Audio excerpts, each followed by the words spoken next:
All right. Welcome, everyone. We have three not Brennans this week again. Yes, Everyone, welcome our guest RJ. Hello. As always, I'm Wally, and that down there is Brennan. or not Brennan. Or not Brennan. None of us are Yes. Brennan. Really. None of us are Brennan, or we're all Brennan. Or Exactly. there's two states. We're Brennan or not Brennan.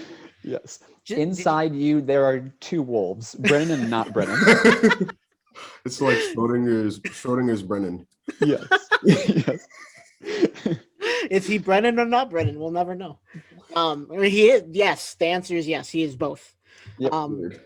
Is there gonna be a fight of the Brennans? Like there's a showdown of the Joshes this Oh weekend? my gosh. Oh, Did you yeah. See guys- that? Oh, yes. The little Josh one. They're Yeah, all chanting 5-year-old little Josh. 5-year-old Josh. Little Josh. The That was only remaining amazing. Josh. The only one who gets to keep the name. The Yep. rest of them have to change their name legally. Yep. I wonder if they could just add an E if that's enough. If you call Josh E. If it's silent, I guess it wouldn't matter. Okay. Joshe? Joshe. They're all French. Joshe. Yeah. Or Yash. That also works. Also works, right? Yash. It's like Hungarian. Yeah. Yeah. So a little bit of news this week. The biggest bit of news was, of course, the day we dropped our last podcast, the Shang Chi trailer came out. As I was editing it, Brennan was like, "We did it on the wrong day." I was like, "Yeah, we tend to do that." There's always a trailer or something that drops the next day that's like really big. It's like, well, Yeah. I guess we could have waited, but oh well. So the Shang Chi trailer, me and RJ just watched it a couple minutes ago. Initial thoughts, Brennan. Why don't you start us off? Initial thoughts. I absolutely loved that trailer. It's so great to see, especially because being like a lesser known superhero, it's like, when you watch a trailer for like Iron Man or Captain America, you like kind of like know what to expect, the overall vibe. With like when like the Ant-Man and the Wasp trailer dropped, it was neat. It was all stuff like I expected because I was very familiar with those characters by that point. Mhm. But it was very neat to get to see a trailer for something where I was like everything was like new. I was trying to get a feel for like who the main players were. And I'm very, very excited to see it. I really like the individual, or what's the word I'm looking for? Like the one-on-one fight scenes Mhm. that were taking place there. Because I don't think there are really enough of those in Marvel now. There's emphasis on big explosions, and I know in the Black Widow trailer you have this one scene where her and Taskmaster falling from the sky and doing all this stuff, and it's that's kind of cool. But I really like seeing it's the more of the martial arts. It's one dude versus one dude. They're just they're brawling it out. So it's cool to see those. I know there were the big fight scenes in the trailer too, where there's one where they're all riding tigers or whatever and into a battle. So I don't know what the overall plot will be or story will be, but it'll be neat to see. Hopefully they'll strike up a good balance there. One thing I saw that I'm not a huge fan of is I don't know, but with the Mandarin and the 10 rings, I like the idea of the rings actually being rings. And there's one clip in the trailer where it looked like the rings were bracelets or whatever instead, which is a neat take on it. But I was very excited to get to see so yeah. I kind of feel the same way about that. I'm excited to see one of the, like Brennan said, one of the lesser known heroes from the comics finally make his debut, and then have the real Mandarin. Hopefully that's not just because it didn't say it in the trailer, unless I misheard something, but I don't think it said it specifically. But I mean, of course we can assume based on the whole aspect of it. But also the rings being bracelets, I do kind of have a problem with that, just because the whole point of them is to be each one is a specific element or a spiritual connection, or I can't remember what exactly it was, but there was I don't know if you guys seen the Iron Man and the Mandarin movie, animated one way back in the day. I have not, no. It's one of the it came out during the time when Marvel was just straight to DVD animated movies. Okay. So, but the animation I feel is what led to the animated stuff that they're doing now. But that cool. that movie and that take on the Mandarin, I was really excited to see in this, but unfortunately, it doesn't look like they're going that way. But I did see something that was pretty interesting. The blade that like Mohawk dude was using on the bus fight scene in the trailer.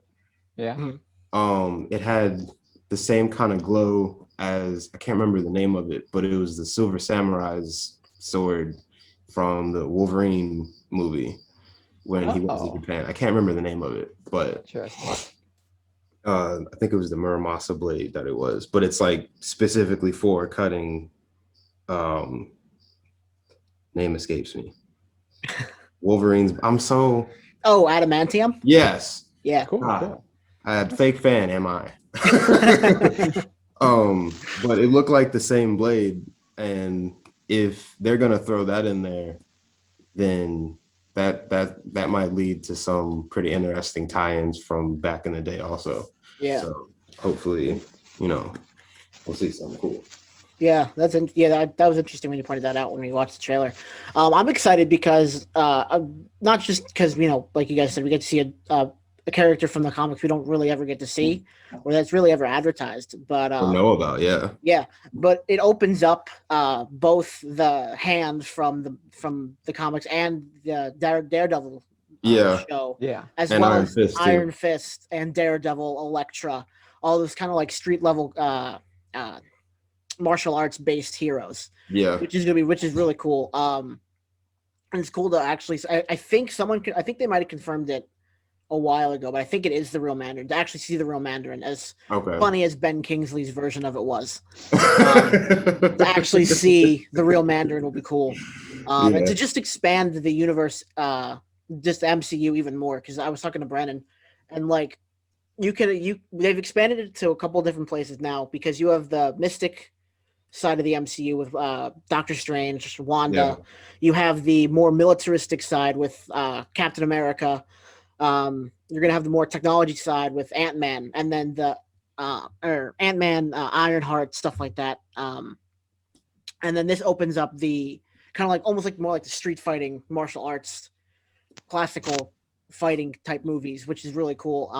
Now they got 4 different fronts for different ways to go in the MCU, and then eventually bring them all back together somehow. So I'm very excited for this movie. It looks awesome. The trailer got me really hyped rewatching it just a couple minutes ago. So now, speaking of technology, is my microphone working still? Because it's not hiding my box anymore. Okay, I just wanted to make sure quick.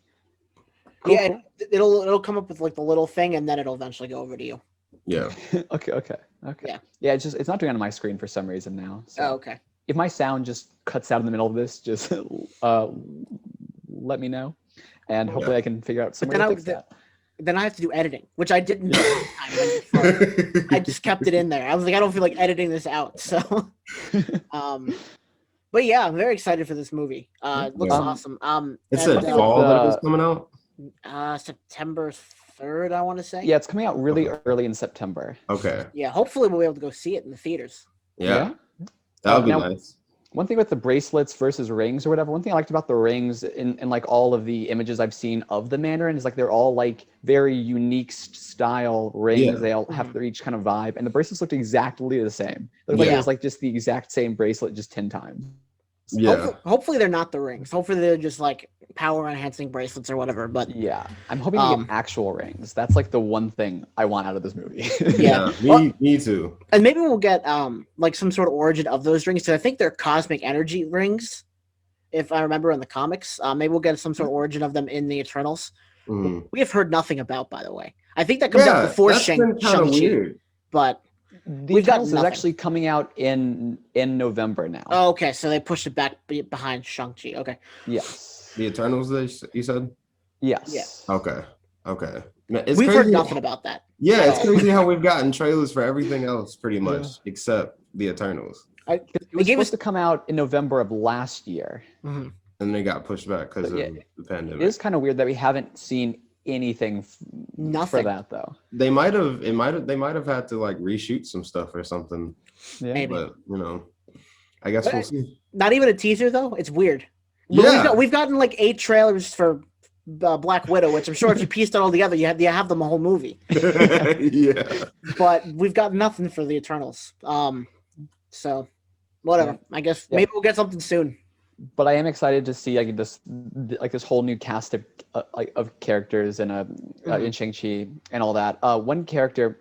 So, do you guys think that with the actual Mandarin being here, do you think we'll see the old Mandarin as well, like the fake one? Because in that short and like the end of like one of the Thor movies, like including like the DVD, there's a scene where, like the actual Mandarin like had the fake Mandarin broken out of jail.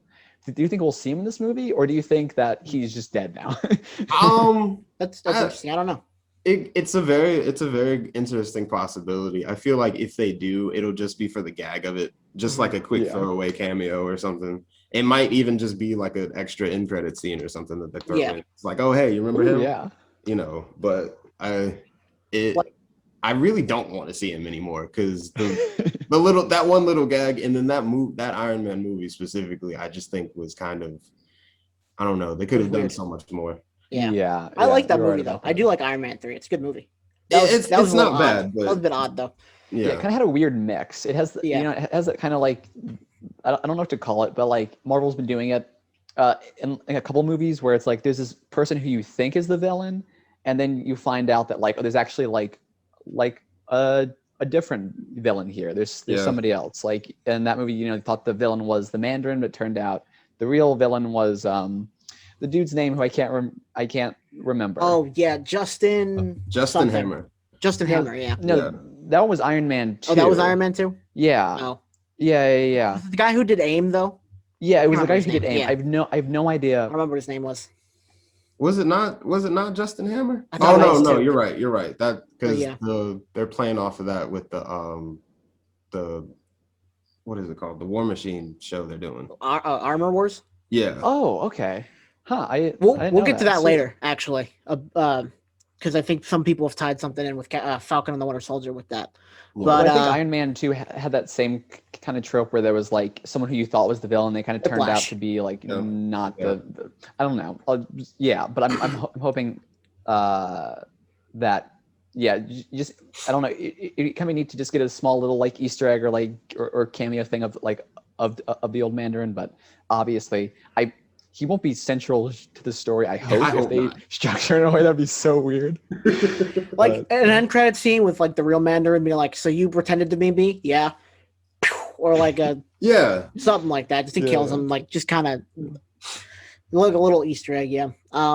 Next bit of news: Emilia Clarke from Game of Thrones, as well as Ben Mendelsohn from Rogue One. He played Krennic. Have joined the cast of Secret Invasion. The Nick Fury show. So those were interesting casting choices. I like Ben Mendelsohn as Orson Krennic in Rogue One. I've never seen Game of Thrones, so I have no opinion on Emilia Clarke, but I've heard the show's really good, except the last season. So yeah, I haven't watched it either, so I wouldn't know. It's a lot of time to dedicate. It's a lot of wasted time, apparently. So yeah, that's true. Very true.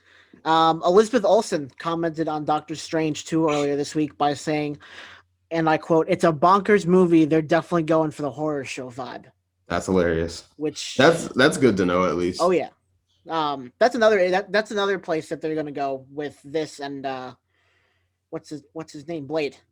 The horror. They're gonna open up the horror aspect of the MCU, which they're gonna do with the show Hellstrom. But they ended up scrapping that as an MCU show. Don't forget about Morbius or Morpheus. Right, Morbius. That comes out at some point this year, I think. Yeah, I think that's right. I think they put that one right around Halloween. I think. Okay. If I'm not mistaken. Yeah, that one and Venom are the two Sony ones that are coming out this year, I think. Other than Spider-Man 3. It'll be interesting to see how that ties in with everything, because if I'm not mistaken, they have the dude who played the Vulture in the MCU in that movie as well. Yeah. So really? We need to see if they're doing something with like timelines here, or if it's just like an Easter egg-esque thing. I've seen a couple different theories. Obviously, the biggest one is that they're trying to get the Sinister Six together. And another thing is in the Morbius trailers, someone saw a poster for Spider-Man in it, but it was Andrew Garfield's Spider-Man. So that's interesting. we'll see what happens with that. That could tie into the multiverse, not the multiverse of madness, Spider-Man 3. If they go that route. If it is coming out around Halloween, that'll be like right before Spider-Man Far From Home drops. So maybe it's like a lead in to there where they'll have like some kind of like of tie-in with the multiverse between those two movies. That might be like another end credit scene thing that they throw in there. Yeah. So we'll see. The horror vibe's cool because Doctor Strange definitely allows himself, especially with some of his villains, to be doing that. Oh yeah. And I think they just wrapped filming that, so they're in the stages of getting that put together. Cool. Hopefully the pandemic didn't put too much of a hamper on that, because apparently that's what happened with the Falcon and the Winter Soldier and WandaVision, which is why they didn't end exactly how most people expected them to, or with more that they could have added or whatever. But next piece of news: Russell Crowe announced that he will be playing Zeus in Thor: Love and Thunder. This is big because that means we might be getting the other Greek gods as well in the MCU, like Hercules, who teams up with Thor in the comics quite often. They're actually very close in the comics. That would be hilarious. Yeah. Especially if it's another Takai Waititi movie. Yes. Because those vibe, I mean, the vibe of the last Thor was amazing. Mm-hmm. And it was like, that one's probably my favorite one. Yeah. They really just needed the right director. Yeah. With those movies. The first two were there. They were fine. The first one, I think, was a really good intro movie for what it was. The second one, I fell asleep halfway through it. And I started cleaning my room. Movies. I started cleaning my room during it because I was like, all right, I'm bored. I'm going to do something else. Yeah. But, and I'd never gone back and rewatched the second one to this day because it's just. I kind of liked the second one when I saw it the first time. Then when I tried to go back and like rewatch it, I was like, no, this is just not right. This is not interesting. But Chief. Yeah, like that movie existing was totally worth it just for that one gag in Thor Ragnarok where there was like the stage play that Loki was putting on. Yeah. Yeah. And a couple weeks ago, when Steven was on the podcast, they had released pictures of those same actors being in the same stage in a different stage play. Oh yeah. So I don't know if you saw that, RJ. I about that. They had those. They had those pictures of the stage players in that show in the new one. So that should be cool. We'll get a scene with them again. I think it was yesterday. I actually forgot to write this down, but James Gunn posted a picture of him with the script for the holiday special for the Guardians of the Galaxy. Oh wow. Yes. Let's just hope it's better than the Star Wars one. No, that's all we ask for. Or either make it better or make it the exact same movie, but instead of Wookiees, it's just more Groots. Yeah. That's all. Just replace all of the all the Wookiees with like Groot's family and keep everything else the same. Like everything else. Like still have Han Solo be like flying Groot in and everything, and like all the Star Wars characters, but it's just Groots. Oh man. Why is the Empire in this movie? Is the Empire canon to the MCU? And overly made up Luke. Gotta have that in there. Yeah. Oh yes. So that's the big one. Captain America 4 has been reported in the works, according to Discussing Film, written by the guys who wrote the show, Malcolm Spillman and Dallin Musson, which is awesome. I've seen rumors already about what that's going to be called, and they just started writing it. So yes, I'm interested to see who the bad guy is going to be for that movie, and when it comes out. Because I mean, we could eliminate a lot of bad guys before then, with all the shows coming out and the movies and stuff. And then in terms of Star Wars news, there's no DCEU news I can find, so there's none. Not that anyone cares. No, we're Marvel here. Exactly. One thing I actually did see for like in terms of like DCEU news is it looked like I'm not sure because I didn't look too much into this, but it looked like the title of the new Flash movie was finally confirmed. A lot of people were excited about that. The thing is it's just called The Flash, which seems pretty straightforward. Like I saw like some hype about it, but I was like that's like the most standard name you could expect. Like I'd heard it rumored to be called like Flashpoint, which I think would be a much more interesting title, but apparently it's just called The Flash. Just like the Batman and the Suicide Squad. Yeah. I mean, if this is their reboot of the DCEU, that's fine. But they need to do That would something, be or great. just stop making movies for like a couple of years, or wait to release them because it's a mess right now. Yeah. They're scrambling. They're really yeah. scrambling. Truly. I do think it's interesting though that the DC is doing a really good job with their animated movies. I don't know if you guys seen Yeah. any of the more recent ones, but like what was it, the Four Supermen, where it was like the black dude in the like Warhammer suit, and then it was the Oh yeah. Superboy Prime, technically, because it was the Lex Luthor clone of Superman, and then it was the another one they threw in there. I can't remember, and then it was the actual Superman. It was crazy, but all of those have been really good for like animated movies, and they're like a decent amount of. One of them was like 2 hours long, I think. It was one of the Batman ones. But those have all been so good. I don't understand why they can't use the same writing team for those that they use on these movies. Yeah, it seems like a major live action movies. It just seems like a major like a disconnect almost. I don't know how many like the recent ones I've seen, but you know, it's like there's been a lot of like, you know, animated DC movies in the past several years and like TV shows and stuff. Yeah. I feel like they're always really good. They all have really like in-depth plots. Like even with Young Justice, which is, you know, oh my like gosh, yes. It started off as like a kid's show or whatever, but like there's like the third season that was released a couple of years back, and I watched it, and even I was having a hard time like following along with what was going on because it's like so complex and like well thought out in terms of like storylines. A lot of it's like going over my head even, and it's like watching those and then seeing like the live action movies, and there's like a substantial like difference in terms of overall quality. It's like these are the same properties here. Right. What's going on? And I've heard that the live action shows are hit or miss. Like some are fine, like some seasons are good, some seasons aren't great, some seasons are good, some seasons aren't great.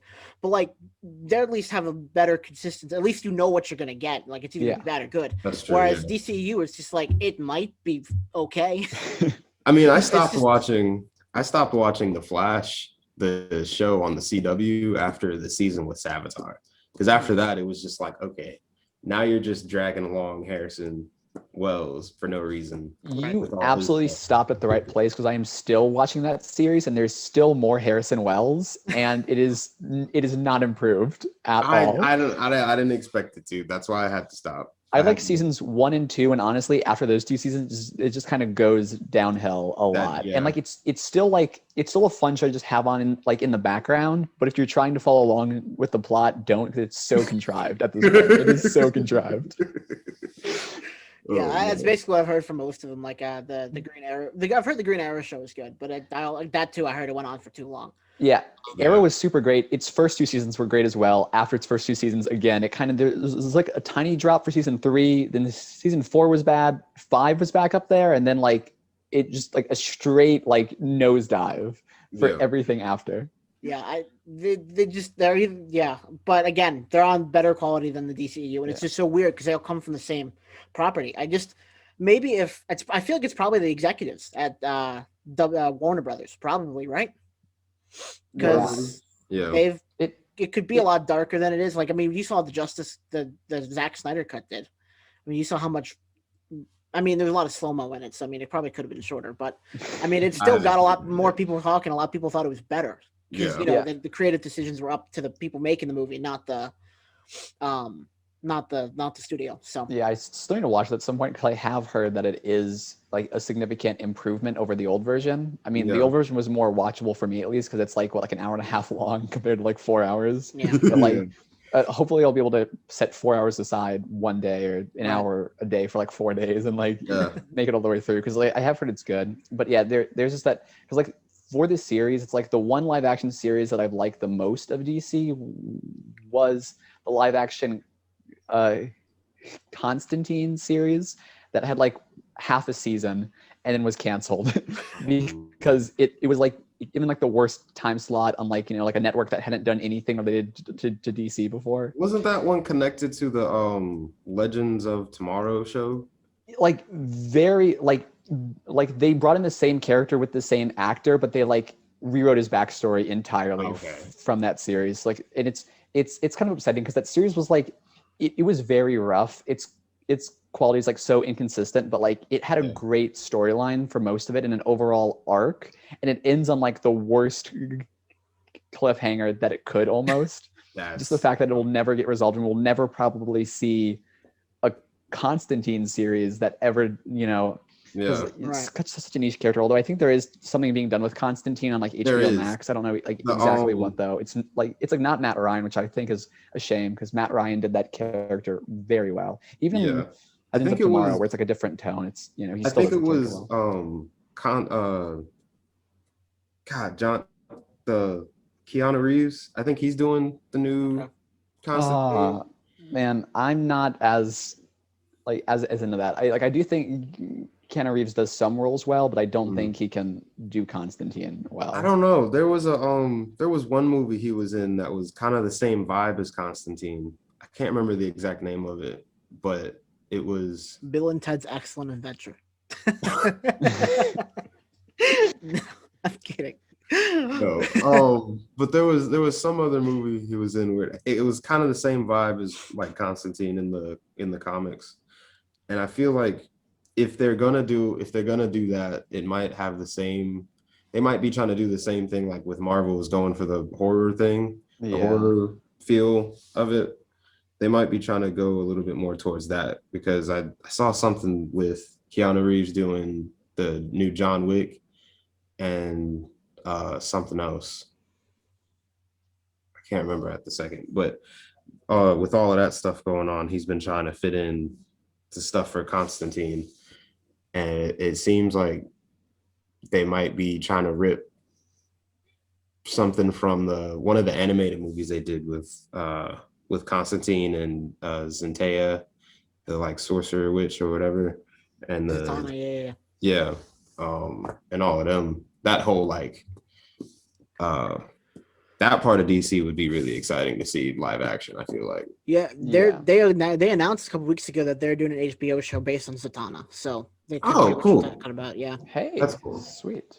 Yeah. So, and the other thing with DC is that all the TV shows they're connected, but they're not connected to the major DCEU, and then some shows aren't connected to that, and then this show is connected to this, and that show has nothing to do with any of this. And then the Joker's just there. This is the movie. The best movie that has come out of DC in a very long not even in the DCU, but whatever. But they'll figure it out maybe. So does all the connections because there was like one episode of of the Flash like TV show that had to do with like the multiverse or whatever, and he's like running through it at one point, and then like he sees another Flash running the other way, and it's like the Flash from like the movie. And it was never explained either. It was just supposed to be like an Easter egg, I think, but it was so funny, especially because like in that episode, or like I think the episode after, like the entire multiverse gets like destroyed. Spoiler alert! I don't know if anyone cares about the Flash TV show, but like so apparently the DCEU is supposed to be like gone now because it's apparently it's like another world like the multiverse here that's just been destroyed, but just very complicated, not very And that's not good for tie-ins. And that's how I think they're going to solve it. They're just like, oh, it's the multiverse. And then they're just going to have everything existing in the multiverse, which is fine. But like, it's kind of almost like if they go that way with Spider-Man 3. It's too early. You can't do that yet. Yeah. You don't have, that's just how they're going to make up for their mistakes. There's not enough content for them to pull from. Not enough good content anyway. Yeah, for sure. There's two more bits of news, both of them Star Wars related. Obi-Wan Kenobi the show adds a star of the Hulu show Penis or Pen 15. Maya Erskine to the cast. She said she's going to be a supporting character in 3 episodes. That's cool. And then the second book in the Thrawn Ascendancy trilogy, Thrawn Ascendancy: The Greater Good, comes out on Tuesday. Other books coming out on Tuesday for Star Wars is the Galaxy's Edge reference book, an updated Clone Wars reference book, and the Tiny Book of the Sith and the Tiny Book of the Jedi, which I just think those names are hilarious because I want a Tiny Book of the Sith. I would love that. And then this book, I was talking to RJ a little bit beforehand. This book, Brennan, if you have not, this is the first book I'm giving you to read. Okay. Dr. Aphra is the best character not in a movie or a TV show that we have so far in Star Wars. She is awesome, and it's a script, so you can read it easily. So, Sweet.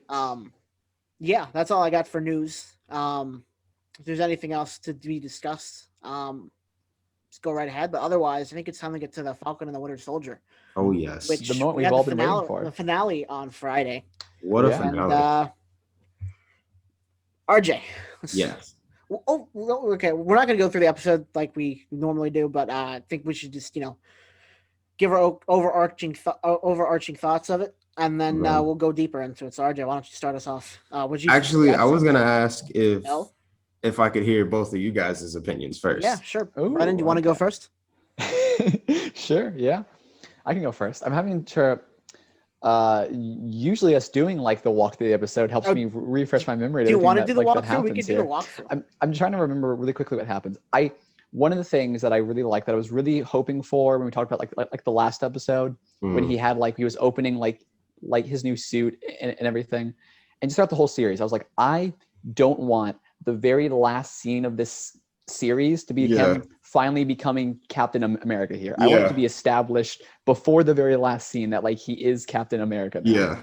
So I was so happy when in the very first scene he's in, he's flying down and he's in like the Captain America like Falcon suit, and it was he was the same pose from his first debut in the comics too, with outstretched and breaking into almost the same kind of thing. They cool. almost pulled it straight from the comics. It was beautiful. That's cool. Oh man, it's awesome. Such a cool suit. Yeah. Because I kind of like the red, white, and blue with the red and blue being the tonal accents to it instead of the blue. I just thought that was really cool. It's really comics accurate too. Yeah, it's probably one of the most comics accurate one I've seen in the MCU so far. I was very surprised. Cowl looks a little stiff. Yeah, that's true. A little stiff. But I guess that just comes with production. Yeah. Yeah. I was very surprised to see how comic accurate it was because usually they'll take some liberties when making costumes or whatever for the live action stuff, but because I had seen images in the weeks before of how Falcon looked as Captain America in the comic books, and it literally looked like it was taken from that page and put onto the screen there. Yeah. So it was neat. It was neat to see people calling him Captain America and him being yeah, I'm Captain America now. I was glad he was able to embrace the mantle before the very last scene, because I hate that trope where things will end. I can't think of any good recent examples, but for the first Iron Man movie was the very last line was I am Iron Man. Obviously he was being Iron Man before that, but for other superhero transition things, I just cannot stand the trope where it's all this build up to him becoming the hero, but he's only the hero at the very end for 2 seconds. Yeah. Yeah. I absolutely loved the whole fight scene where it was him versus the dude whose name I've forgotten twice on earlier episodes of this podcast, but he was fighting the dude up in the building. Oh, Batroc, the Leaper. Oh, yeah. And the whole thing where it was who's dead now. Thank God. the longest living villain in the MCU, because he started off in Winter Soldier, and now he's finally dead. Yes. But yeah, it was great to see Sam getting to use the shield summon, him trying to figure out how best to use, and because we haven't really seen it used in a good way since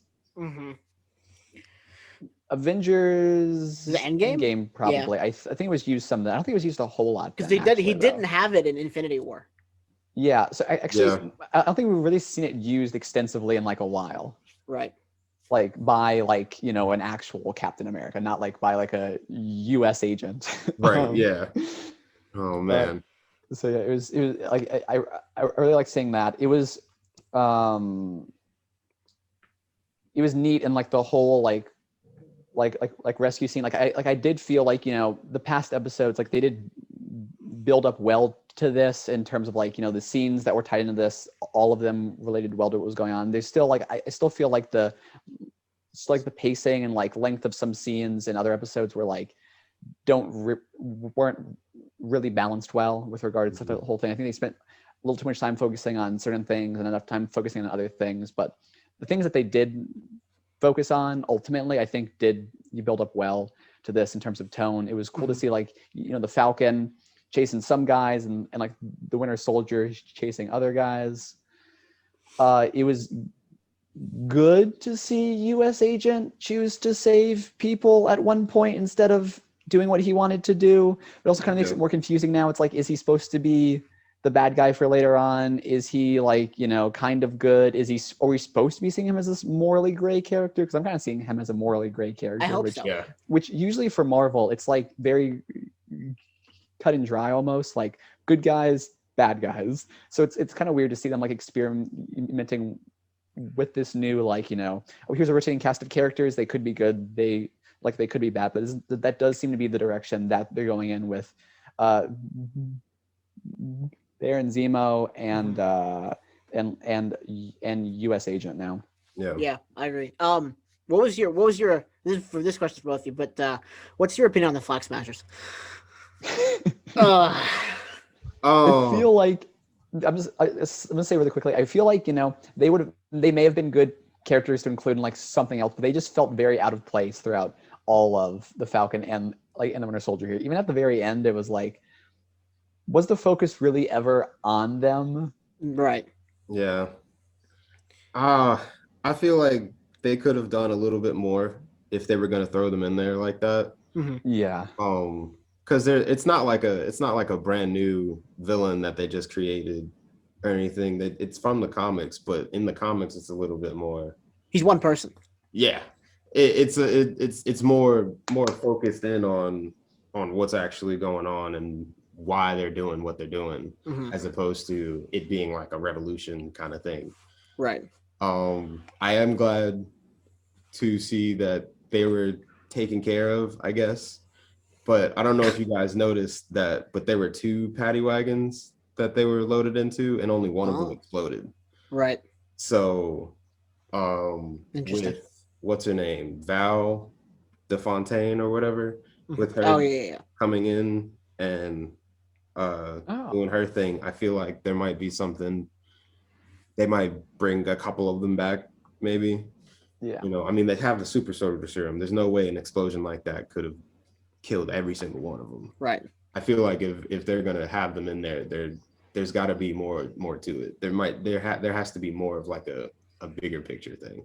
Yeah. And I feel like this may be, like laying groundwork for the Captain America 4 movie, which we now know is taking place, which kind of makes, because it's like, I've said this over the past couple of episodes of the podcast here, like Wally, I believe, has agreed with like some aspects of this, but like I feel like this could have been a movie very easily, like like condensed down some, even if it's like a long movie. I feel like this may have been better served as a movie.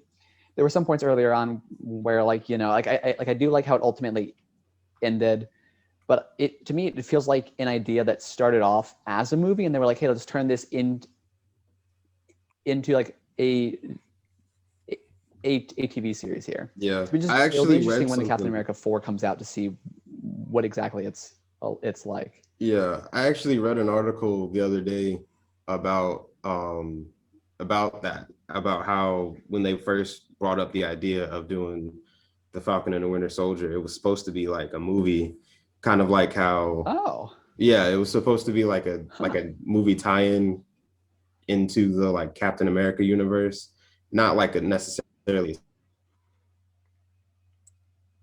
Oh no, did I disconnect? No. Seek more compact into a movie, but because of the scheduling issues that they were having with WandaVision and Doctor Strange and Black Widow and Spider-Man and everything, they had to move everything around, and they were just like, you know what, Disney Plus is making enough money, so let's just put it on there. Oh wow. So interesting. Okay. I feel like with that though, they could have done a little bit more with it being a movie, but also I think what they did with the show was almost just as good, I feel like. Because, I mean, I don't think I could go back and watch the whole thing because the first couple episodes are really slow. And the pickup isn't really worth it to just go back and watch. It's only 6 episodes. Right. I could, maybe I'll watch the last couple sometime soon just to have on, but it's not a bad show by all means. It's a great show, but I feel like with it being a show, there was a lot left out, I think, especially with the end credit thing that they had at the very end of the finale. I don't know if you guys saw with Carter and all of that. I feel like that was definitely supposed to be like a movie end credit scene, right? Especially the way it was filmed. And it's very sorry. No. I was just gonna say that they dove more into the characters, like they dove more into the characters, like Bucky's kind of struggle with the man he killed's grandfather, and Sam's struggle with racism. I don't think they would have been able to put that in the movie, which I think was well added to the show. Yeah. Whereas, or they probably would have put a little bit of it into the show, and more also stuff with Isaiah Bradley. I don't think they could have put that in the movie either, just because the time constraint. But in some ways it was better as a show. In some ways it could have been better as a movie. That was another point I wanted to bring up about Isaiah Bradley. I feel like Bucky's arc and Sam's arc would have been like, they could have been fleshed out into two separate movies.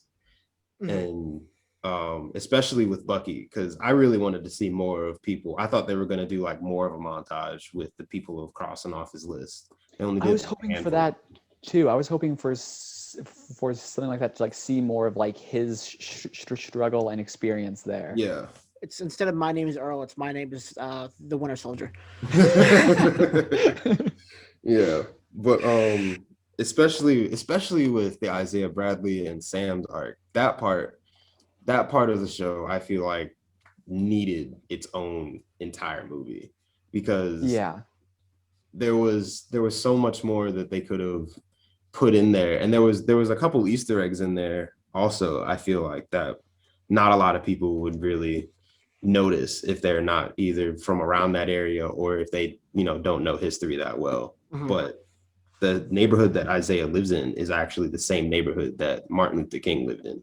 Really? And how you can actually see in one of the scenes, you can see Martin Luther King's house in the background when the scene where Sam is talking to the kids and one of them calls him the Black Falcon. He in the background, that like big yellow house right at the end of the street is Martin Luther King's house. Wow. I've not seen anyone point that out either. That's cool. It was really something else. You could definitely speak on that more than we can. With the Isaiah Bradley art. RJ still there? Yes. Oh, okay. Your picture went away. Okay, hold on. Okay, all good. But you could definitely speak on that more than we can with the Isaiah Bradley arc. And just your feelings about it. I mean, we've touched on it a little bit and how important it is to just kind of put those out there, and that a lot of people were shocked that Disney let them do that, or that. Yes, I actually called my father after watching that episode, and I was talking to him about it, and he said that he hadn't watched it yet, but I was telling him that once he watches the scene, he'll understand what I was talking about. But to have that whole speech that Sam gave at the end was so powerful. It was more than just what he was talking about with the with heroes and everything and the stuff in the show.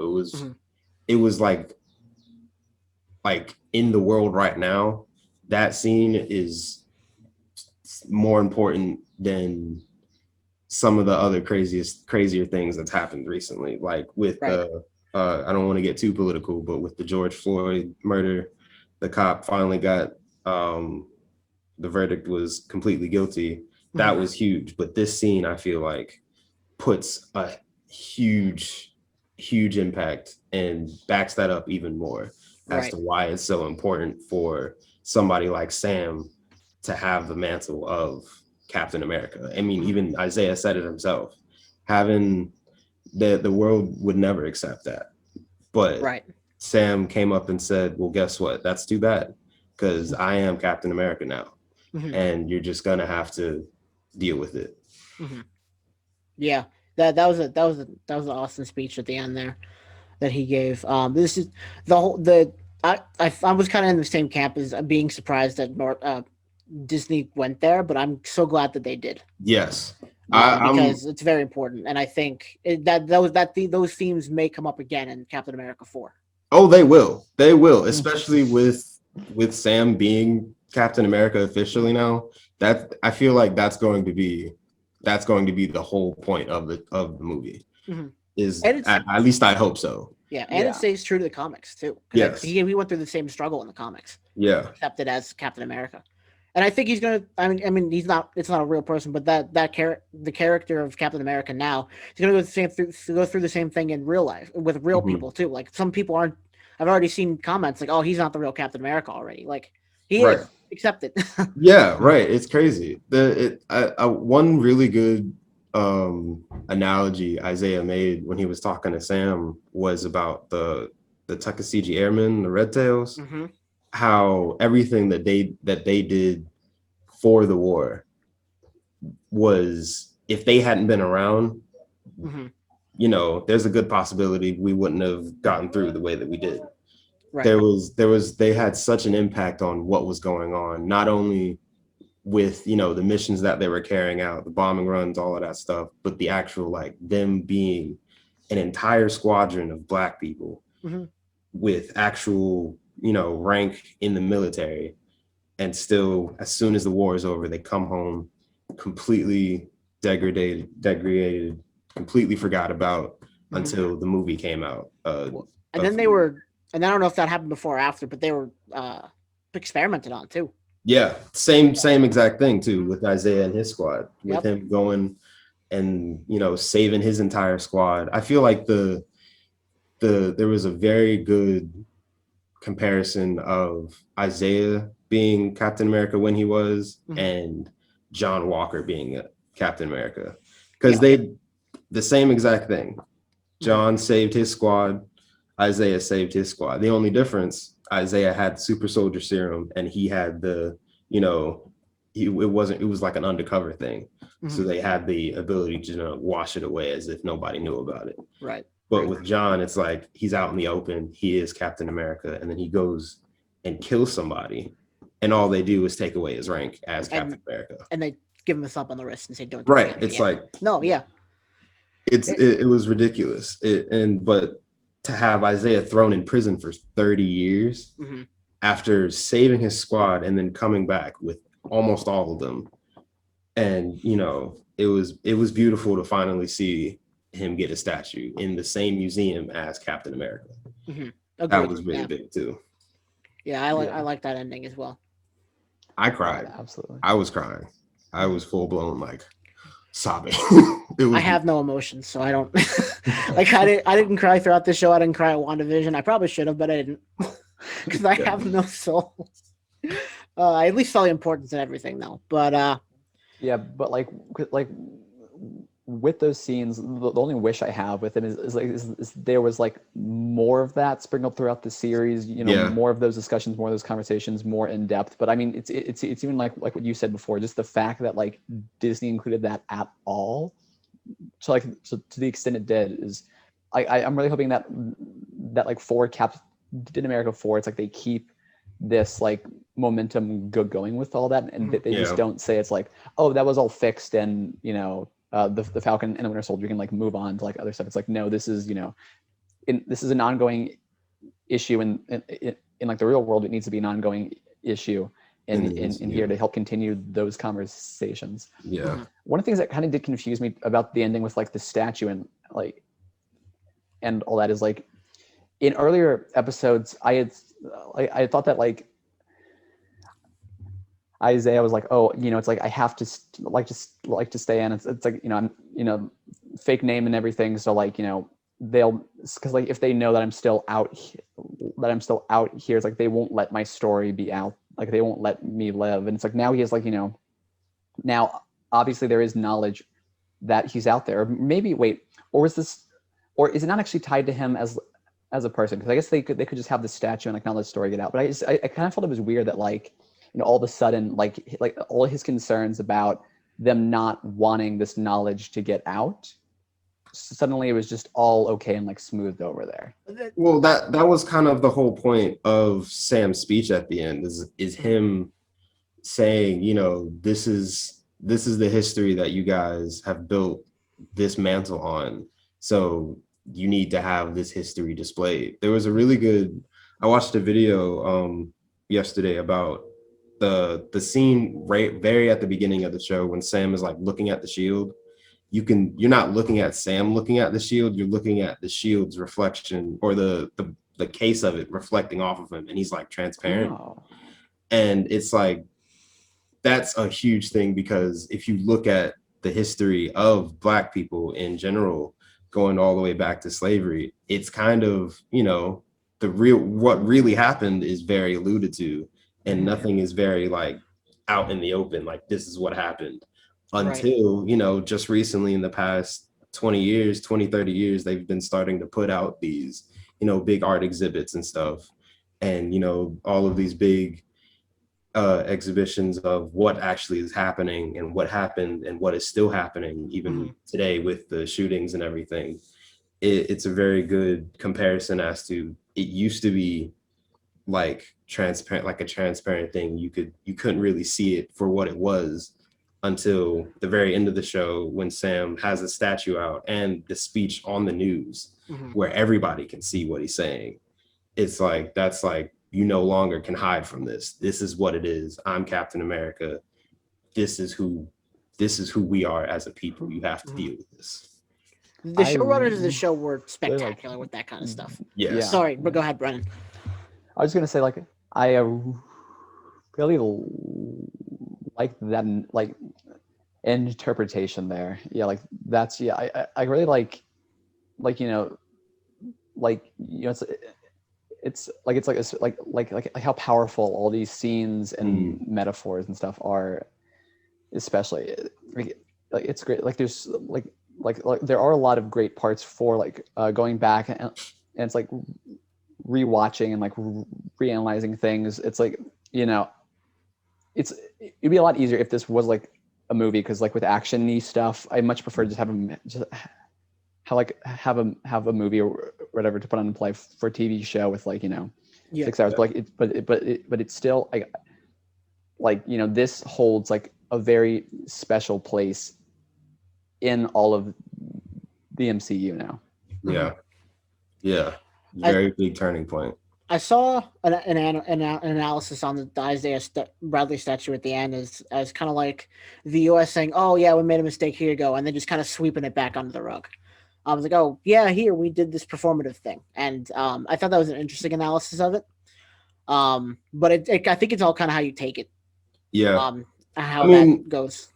If you look at it from Isaiah's point of view, he didn't want it. Wasn't more so he didn't want it to get out because he was afraid of what they do. It was more so he knew that they would never want to put him as, you know, one of the Captain America candidates back in the day. Right. Because having Steve Rogers as Captain America was so big, because he looked like everybody at the time, especially back in when, you know, he was actually around during the war. It was like he was the literal poster boy for Uncle Sam's little helper. And Sam said that in his speech. He's like, "I don't have blue eyes. I don't have blonde hair." Exactly. Yeah. That was a huge thing too, because it was more of, it wasn't that, and that part I like too, because it wasn't so exclusive to being Black either. It was more exclusive. Right. It was more inclusive to, you know, the fact that white people aren't the only heroes around. Right. These aren't the only guys you should be idolizing, and you shouldn't be idolizing them at all, because, you know, they're just like everybody else, just like I am. I don't have a super soldier serum. I've got military experience, and I used to be the Falcon, and now I'm Captain America. Right. So right. Yeah, it's just the whole episode, I think they set up to be very, very powerful, especially with that speech. It was a really awesome end of to the show. For the other characters, were you guys satisfied with the way things ended with Bucky? As still calling him the Winter Soldier, essentially, is what I'm getting at, because I feel like he went throughout the shows. he deserves not to be called that anymore. Yeah, I feel like with the inclusion of the Dora Milaje and their whole like beef with Zemo and everything, the fact that they brought that up and his time as the White Wolf back in Wakanda, I feel like there was like a hint of that. But like I was saying before, it seems like they could have done 2 whole movies where they fleshed out everything, and instead they just crunched it all into one show. Right. Yeah. But I really do feel like with the next Captain America movie, I think the title is supposed to be Captain America and the White Wolf. Okay. So I'm cool with that. And I don't know if it was a confirmed thing. I just saw like I don't know if it was fan made or if it was like official, but it had a lot of views. So, but it looked pretty cool. Yeah. I want him to have the mask because there's no masked heroes. It's just Spider-Man. Yeah. In the MCU, none of them have masks. I've talked about this a couple times with Brennan. I feel like that's kind of like what they're getting at with the MCU nowadays, and because everybody knows who all the heroes are now. That's fair. Especially with Sam, they know exactly who he is. And Bucky. I mean, I don't know if you guys noticed in the scene where he was like first coming up, walking through the soldiers, one of them recognized him as Sergeant Barnes. So, the fact that their identities are already out there, it's kind of like, it would be kind of dumb to have even more people start to come out and be like, oh, who are you? Well, you already know that they're connected to these people that we know their names and faces. And you just have these little guys coming in. It's like, well, I mean, Spider-Man, even now, he's unmasked. Everybody knows who he is. So does everyone know who Ant-Man is? Because he's got a mask, but I don't know if anyone knows who he is. I think he is probably the only one that's like completely under the radar. Him and the Wasp, yeah, I think so. Yeah. I mean, like there are some people who do know who he is though, because like he was like arrested. Captain America Civil War. So it's not like he's like has like a secret identity. He's like unknown to the public. Yeah, I think still. Right. I think he also get pardoned for whatever he was being under house arrest after all of that too? I don't think he got pardoned. I think he just finished the house arrest. Yeah. Which is what the whole point of Ant-Man 2 was. I love that movie. Okay. But Ant-Man 2 was good. Do people know who the Hulk is? I think that's like, but he's not masked. He's obviously very much not masked. But do people know who he is? Especially, well, I think in like Endgame, he was just like Professor Hulk or whatever, or I guess as like they called him like Smart Hulk. Yeah, which is a much worse name. Banner. I've also heard Bulk. Banner Hulk. Bulk. That's hilarious. So I mean, he's not really like so like no one really has like a secret identity now. Like Spider-Man's kind of the only one, but at the end of Spider-Man 2, obviously, it was like, oh, Peter Parker's Spider-Man. Yeah. Still hope for Daredevil to come back into the MCU here. Well, they got his rights. They got the rights back. Yes, I'm so excited. I'm really hoping because like there's a whole lot of stuff where it's like I really don't want the multiverse to be too big of a thing in Spider-Man Far From Home. But there have been rumors that Daredevil will be in Spider-Man Far From Home. So that's like all I want is just Charlie Cox's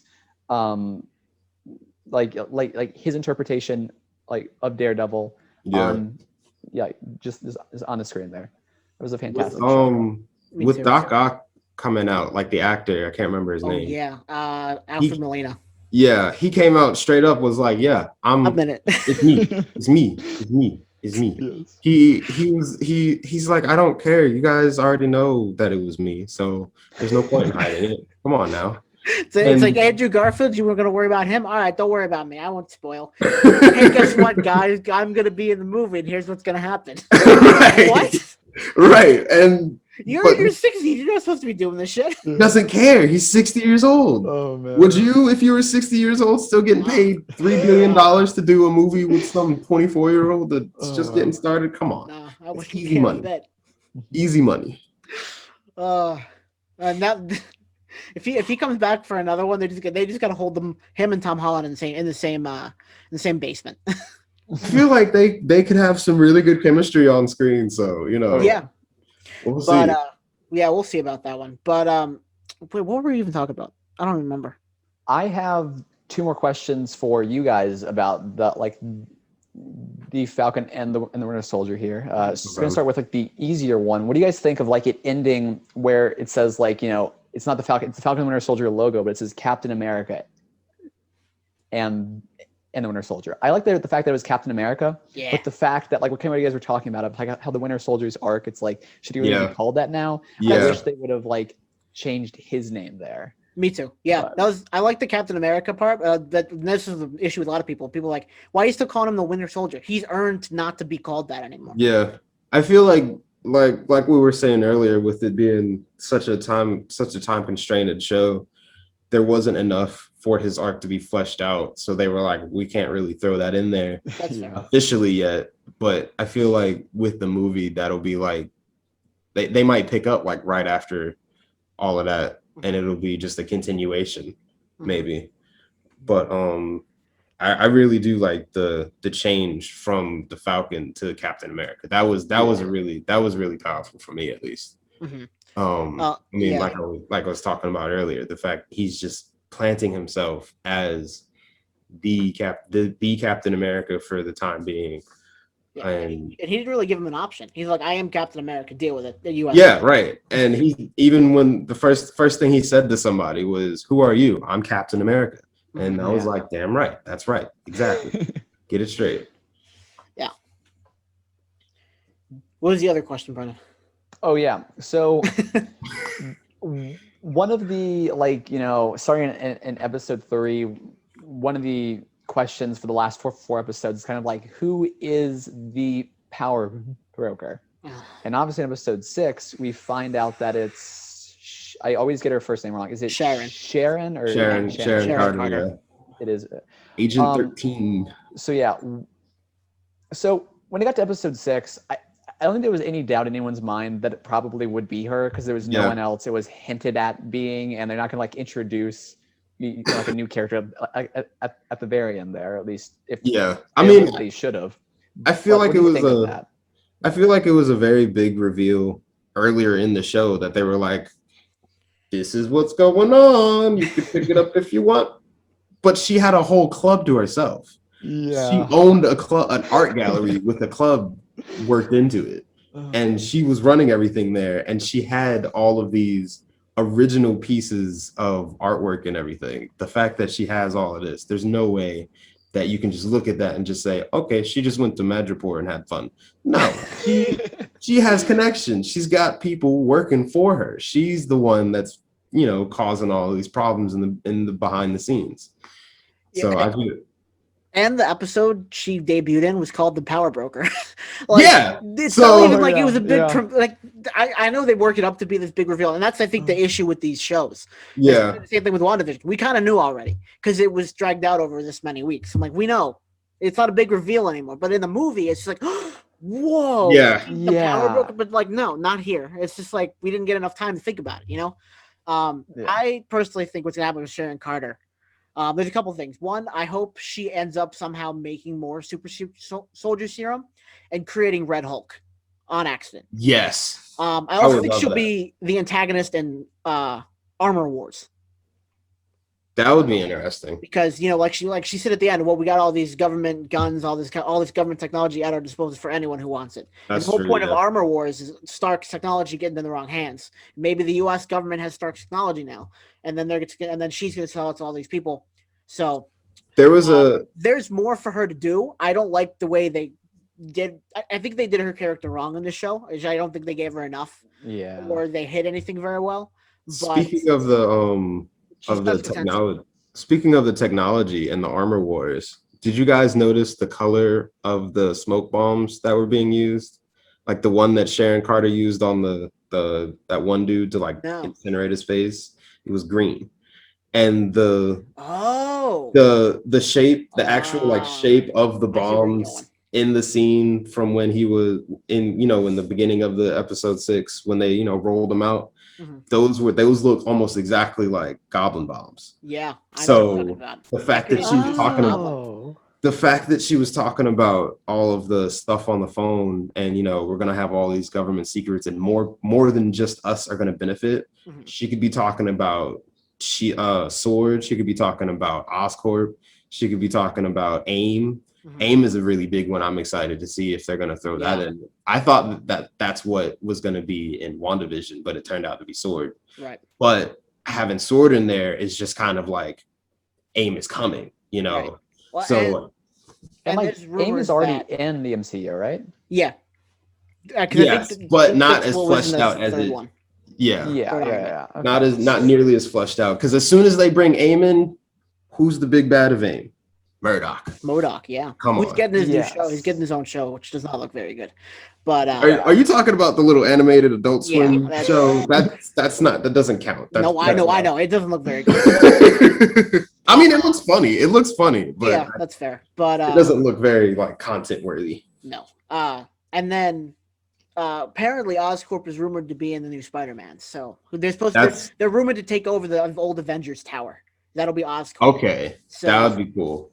That Who would knows, be really, like, that's what happens in the comics. So exactly. I mean, this there's show like has so opened many up reasons. So much. There's so many rumors and everything for Spider-Man 3. That's like I know it's like if Spider-Man 3 ends up containing everything that's rumored to contain, it's gonna be like 8 hours long. yeah, it really sounds like they're trying to make like 4 movies. They're trying to do too much. Way too much. Whatever. The same thing looks like it's happening that happened with the other Spider-Man 3 with Tobey Maguire and the Sam Raimi films. Yep. Yeah. Too many things all in once. Too fast. Yeah, it kind of feels like that. Like when Disney and Sony they went and like renegotiated like the deal for Spider-Man. They were like, hey, you can have Spider-Man for like one more Spider-Man film, and then he can appear in like one other property. They were like, cool, we're gonna condense everything we're planning to do with Spider-Man into a single movie here. Just knock all of it out. Yeah, it's something. Yeah. Let's see what else. Joe, what did you guys think of John Walker's quote unquote redemption? I mean, we kind of touched on this a little bit earlier. I didn't really feel like it was needed, especially with him being the U.S. agent. Mm-hmm. The whole point of the U.S. agent is he's supposed to be a polar opposite of Steve as the Captain America. And, you know, I mean, the whole him going to grab the big truck was like, okay, cool. You know, good for you. You feel good about yourself. But that doesn't take away from the fact that you literally killed somebody that had nothing to do with what you're mad about. Yeah, and it's like when that scene was happening, what I thought was going to happen is like he saw this like this choice, Mm-hmm. and then what he was going to choose is to go after Harley because, you know, again, he's supposed to be like, you know, the polar opposite of Captain America. Captain America would have gone and like saved the truck, but he's not Captain America now. He you know, he's supposed to be this like, you know, different kind of character, so he would have gone after Carly.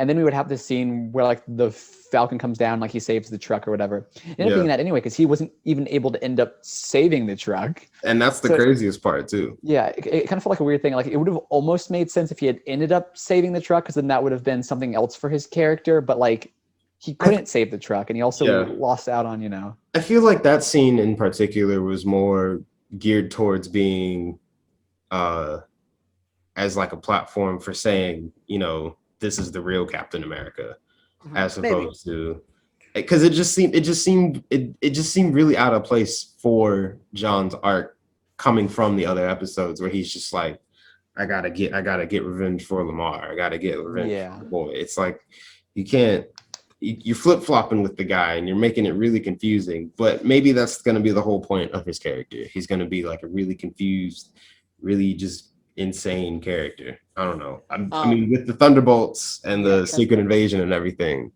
that's going to be crazy to see. So maybe he'll be leading all of that. Yeah, a lot of people are thinking that Madam Hydra, or whatever her name, Contessa, whatever, is a Skrull, and she's going to play a part. I think she is a Skrull. I really do think she is a Skrull. I feel like, because that's the only reason why she would be talking the way that she was to John. Because when she was saying things are gonna get weird, what do people always say when they mean that? Alien. Lots of tie-in, lots of setups. We had the one Skrull in WandaVision at the end. So I feel like there probably might have been more in WandaVision. We won't know until we know. Yeah. Secret Invasion comes out, but man, this show set up a lot. The Thunderbolts, hopefully we get that. They'll obviously introduce more and more of the Thunderbolts as we go. They introduced Isaiah Bradley's grandson, whose name is Eli Bradley. Yeah, Eli Bradley is Patriot and Young Avengers. So they've set up the three more Young Avengers in this movie. So we're not movie in the show in the last two shows. So the MCU is expanding rapidly. We're getting a lot of fast. Seems like they're trying way too hard to get everything out so fast. Probably. Well, maybe it wouldn't feel that way if the pandemic had never happened. That's true. Maybe, yeah. But like, even still, for me, like I always feel like like Marvel properties do like a pretty good job of like setting things up for moving forward. And that's one of the things that I think in like the DCEU that like it lacks, is it doesn't really set things up super well. I always feel like what happens in Marvel is like they'll tell a story, and also they will set things up. But this show almost felt like is they were setting things up first, and then like telling a story in the midst of all of that. Because there's a lot, when the series ends, there's still like tons of stuff. It's like, okay, what's happening with Sharon? Are we going to see these old characters again? What's happening? Just like all this stuff, like lots of plot threads for moving forwards. Don't get me wrong, I do like the story that it told, but I feel like it should have focused more on that story and less on all this other setup stuff that it ended with. Yeah.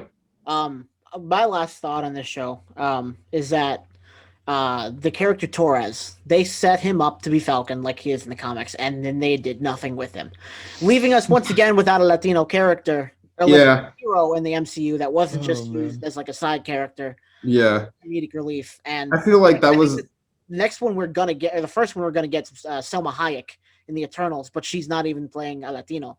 She's playing like she's playing an Eternal, and then we're gonna get Oscar Isaac in Moon Knight, but he's playing a Jewish person. So like we still not gonna have a Latino character. At least for now, until we maybe get Miles Morales.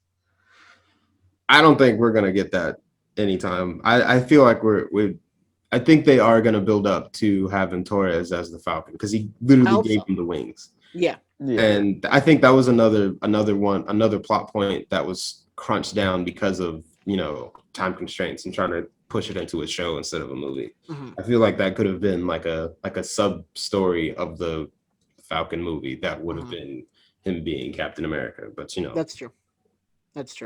And maybe we'll get that in the Captain America 4, who knows? Or maybe it's just never thought of again. Maybe he gets his own show, who knows? No, there would be no reason for them to set him up as literally Sam's like best friend from the military and sidekick basically throughout what he's going through in the show. And then he's like, things are starting to get dangerous, so I don't want you to get hurt. So he he puts him on the bench for a good reason. He's like, just work on this. This is going to be yours soon. So yeah, I feel like that's where that's going with that, at least. I hope so, because like I said, I don't have any Latino characters yet. Yeah. Or Latino heroes. We have Latino characters. We have the comic relief in Ant-Man, which I love that guy. He's hilarious. Yeah. But not a hero, famously. So that's my only like gripe in terms of characters. I didn't like Sharon. That was my gripe. Oh yeah, that's true. That's fair. And I didn't like the Flag Smashers either. I think maybe if the Flag Smashers had been one character like it was in the comics, so they could flesh him out a little bit more, or her, it wouldn't have really mattered. Or even if they spent more time focusing on it, because I feel like for the first like 3 episodes, we saw them like only doing like positive things, and like that was it. It wasn't until like I think the end of the 3rd episode where like they blew someone up, and I was like, I guess we're supposed to take these guys as like the bad guys now, because I think that was one person did one questionable thing. That seemed like kind of on purpose though, because they were like trying to build and show what happens when some regular person who already has a following gets a hold of the super soldier serum, because like they were talking, like that conversation they had before, it just makes you more of who you are. Right. So I feel like with Carly, at least having her, originally doing it for a good cause, everything. She was helping out. It was a little, even at first, it was still a little ambiguous as to her methods and how she was dealing with, civilians and stuff like that.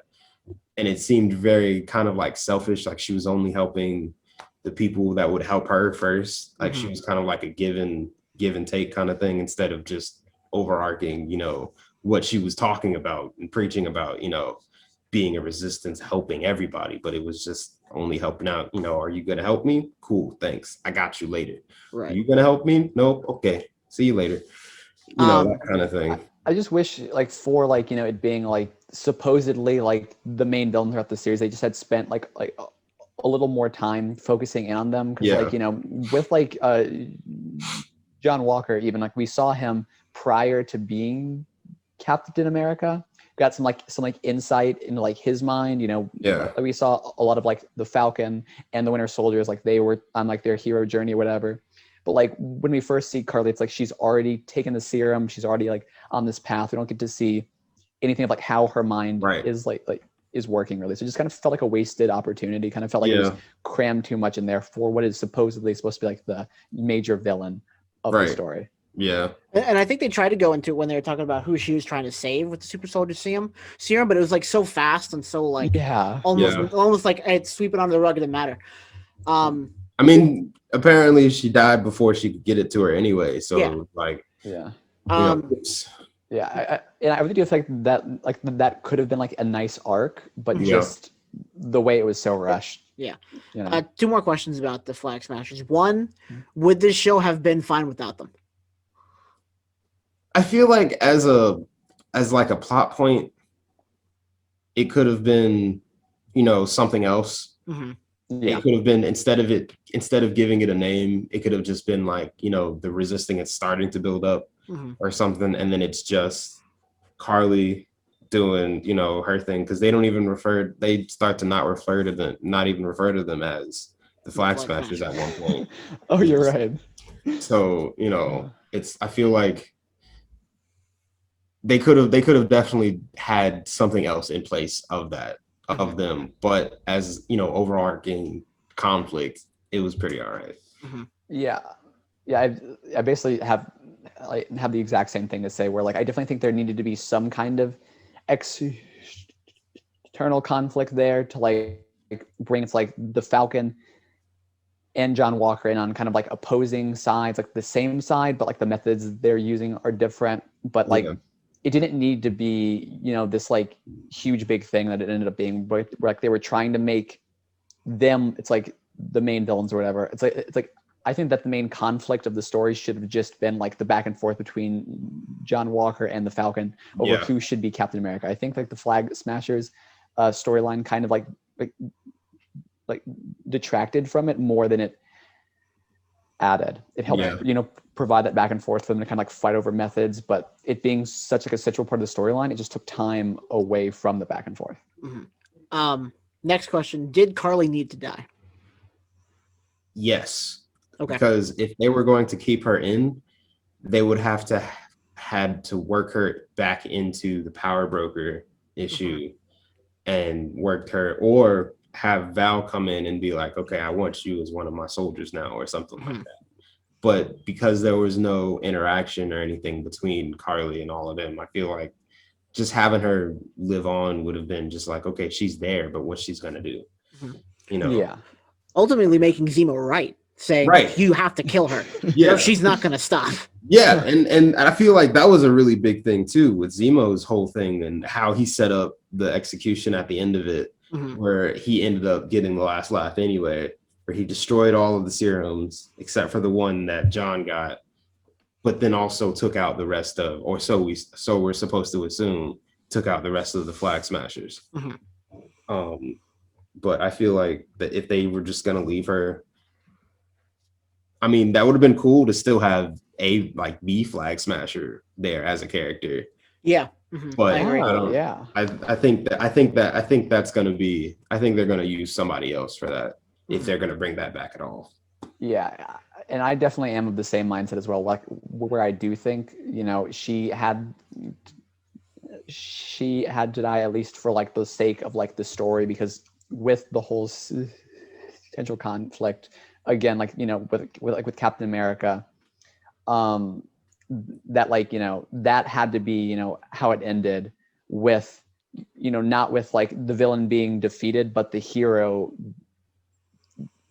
becoming Captain America. And for that to really like that, this external conflict had to end, and that was kind of the only way that it could end, in a like significant sense, unless like, Captain America adopted her as like a sidekick or whatever. So like, just how Steve Rogers had Bucky, suddenly like Falcon has like Carly. Yeah.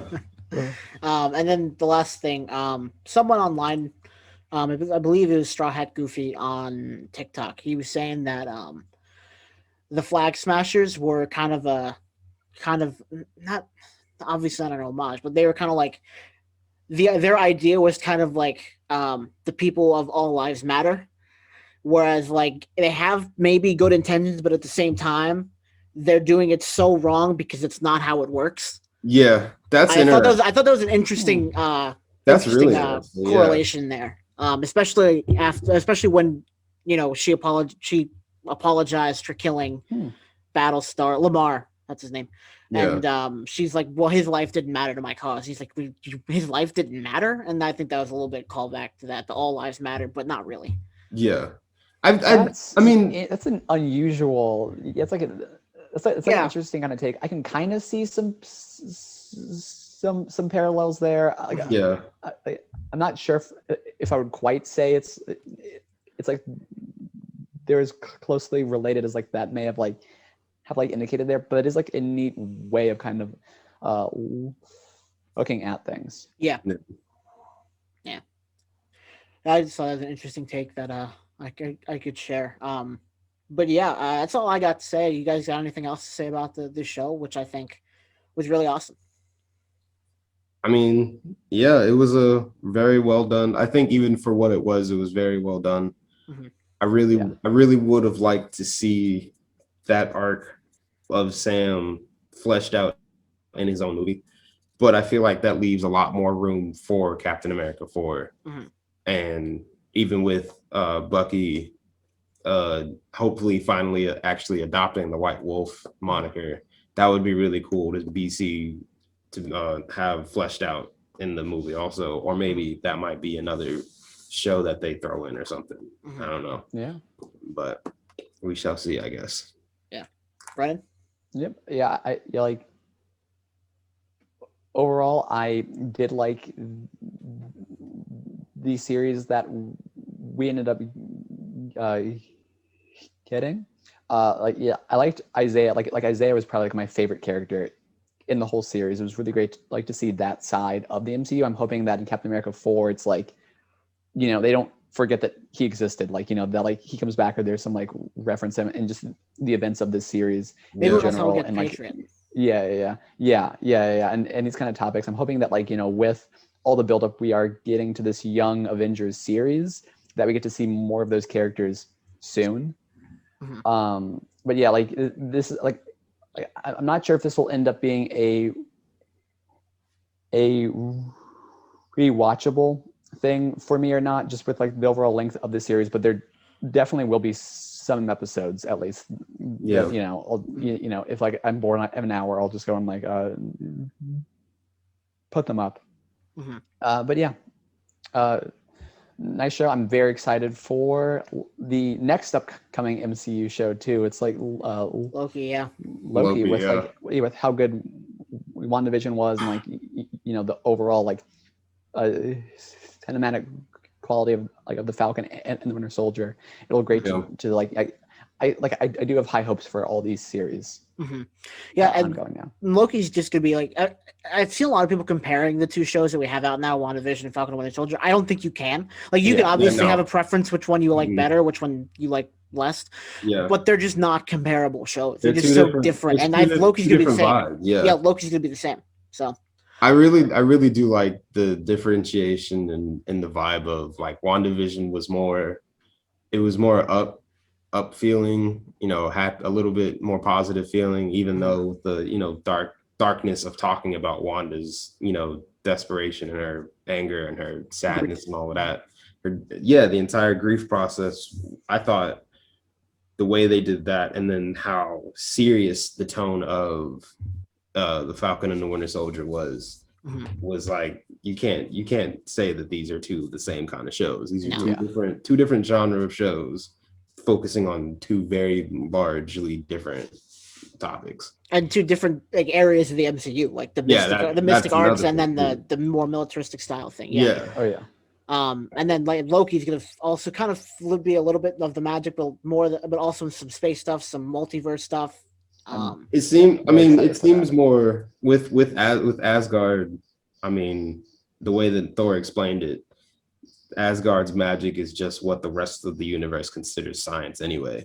Yeah, that's true. So I feel like the way that they're portraying Loki, and all this mischief that he's going about doing, I feel like they're gonna try to gear it not so much toward the sorcery aspect of the MCU, but more towards the what is it, like the mythology type area. Okay, yeah. Sweet. Yeah. I'm very excited for that show. But the next show we are gonna get, we'll quickly preview this. This show is The Bad Batch, and that's the new Star Wars film that's gonna tide us over until we get more Marvel content. I don't know how long this series is gonna be. All I know is that the first episode is gonna be 70 minutes long. 70 minutes long on May the 4th. That's a movie. I know. That's like a short movie. I know. Oh, man. What are you guys expecting from the show? Oh man, Star Wars stuff. Star Wars, yeah. I'm really excited to see each of the Bad Batch like fleshed out individually, because I mean Echo, he's a clone from way back in the first season. I don't know if you remember that little training thing that they had. Yeah. And one of them had to sacrifice himself. He's the one that sacrificed himself.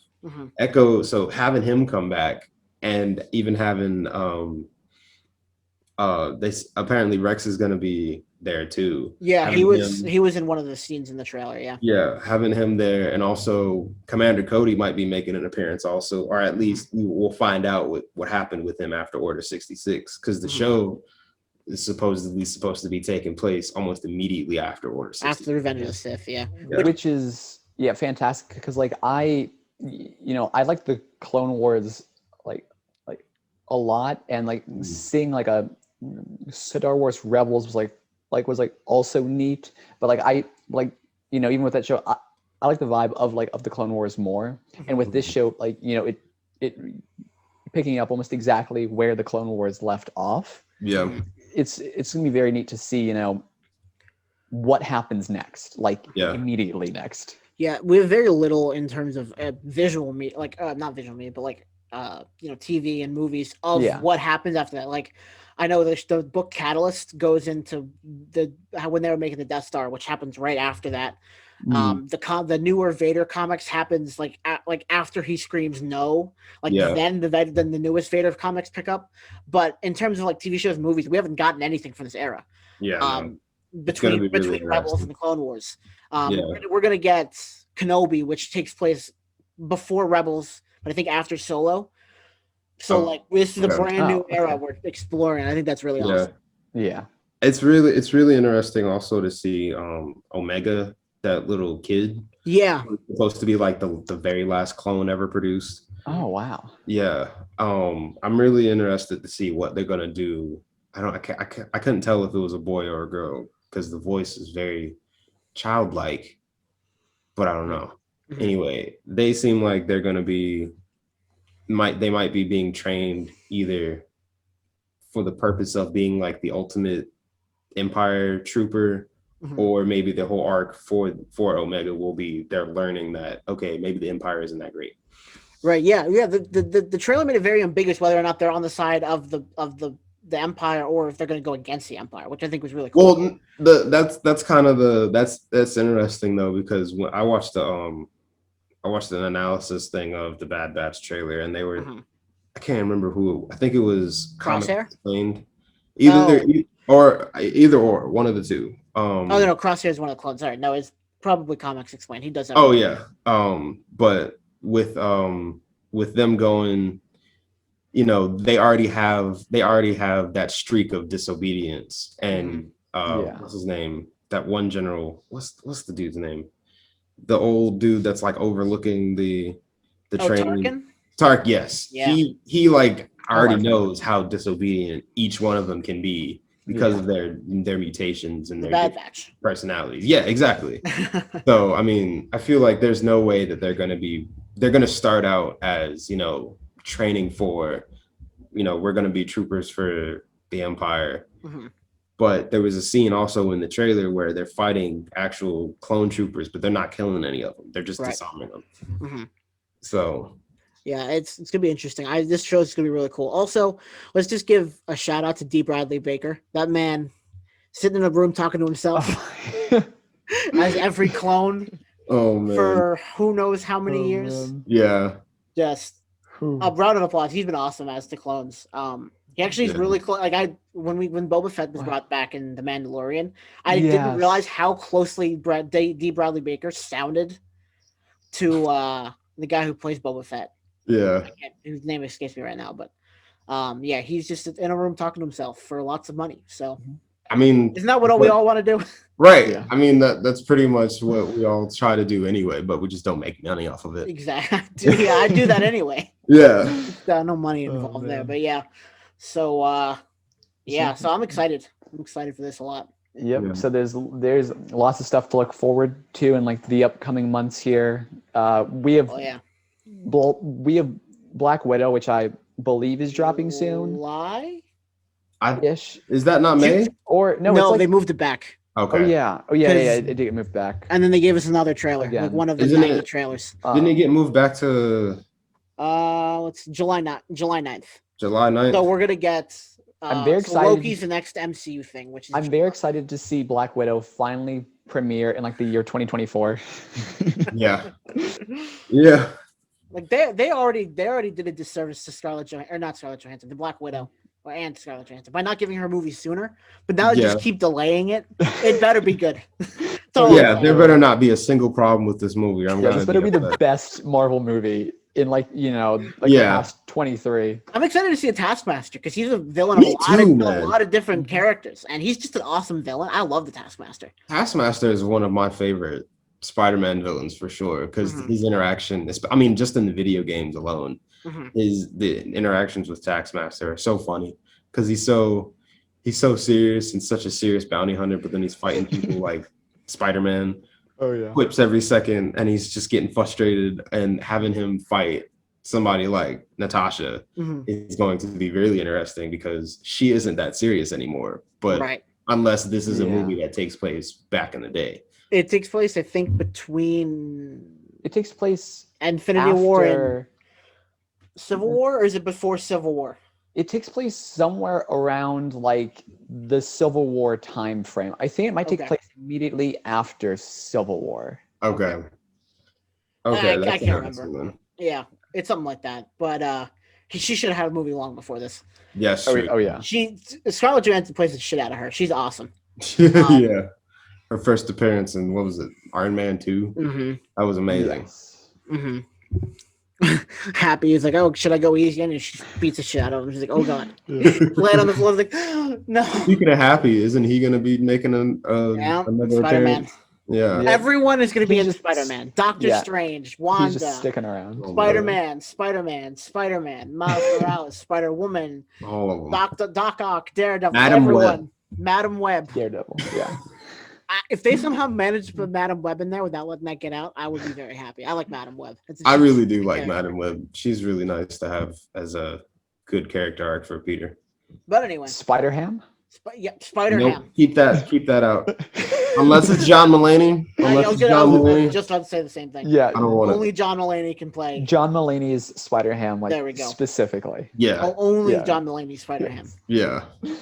Into the Spider-Verse 2 was supposed to be in production at some point, I think, as well. Oh, yeah. Because I think they added the guy who voiced Spider-Man in the 90s to the cast. Yes. Ooh, that's nice. I saw that. Yeah. I'm very excited for that one. So that's all I know about it. Into the Spider-Verse 2.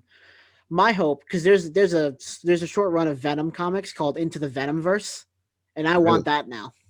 Okay. That's because it's like Venom, and then like there's this like weird fungus that is like can take over Venom. I don't know. It's weird, but it's really cool. Interesting. Comics Explained has a cool video on the Venomverse, but yeah. So I think that about wraps everything up, unless anyone else has anything else to say. Other than me saying, go read Dr. Afra comics and this book because it's really good. I believe the past hour and 40 minutes or so has been a pretty good conversation. I don't believe this is our longest episode, but I believe this is getting pretty close to that time frame there. So. Yeah. Thank you, RJ, for coming on. Thanks for having me, guys. Thank you for having me. Yeah. Let me know. Yeah. I would love to be on another episode. I love talking about nerd stuff. Of course. Maybe we'll have you on and go over the awesome Bad Batch before Loki. Okay. That might be something to do. And for everyone who watches every week, I guess no one watches every week, but everyone who listens to this podcast, next week we'll do our first in-person podcast, me and Brennan, because we both no longer see Mark Hamill on the streets drinking milk out of a space cow. No more hamdemic for us. Oh man. Mostly. Yeah. But so I think vaccinated and everything. Yeah. So no more Mark Hamill. I haven't seen Mark Hamill in quite a while. Yeah. No, I almost forgot Mark Hamill even existed. So Well, if you go back to listen to our second episode, you will never forget. Yes. But again, thank you, RJ. Do you have any social medias or anything to plug? RJ Broom on Instagram, RJ Broom on Facebook. Nice. Yeah. That's pretty much it. Everybody that watches or listens, I'm pretty sure already knows me. So yeah, and then as always, go subscribe to Brennan at Not Brennan on YouTube. And go subscribe to me. That guy, or Mimi's over here, wherever he ends up being on the screen. At Wolfgator Entertainment, and don't forget to follow our Instagram, which I believe is at Ship Roasting. I have to double check on that. But thank you guys for tuning in, and we'll see you guys in 2 weeks. 2 weeks. Peace. Peace.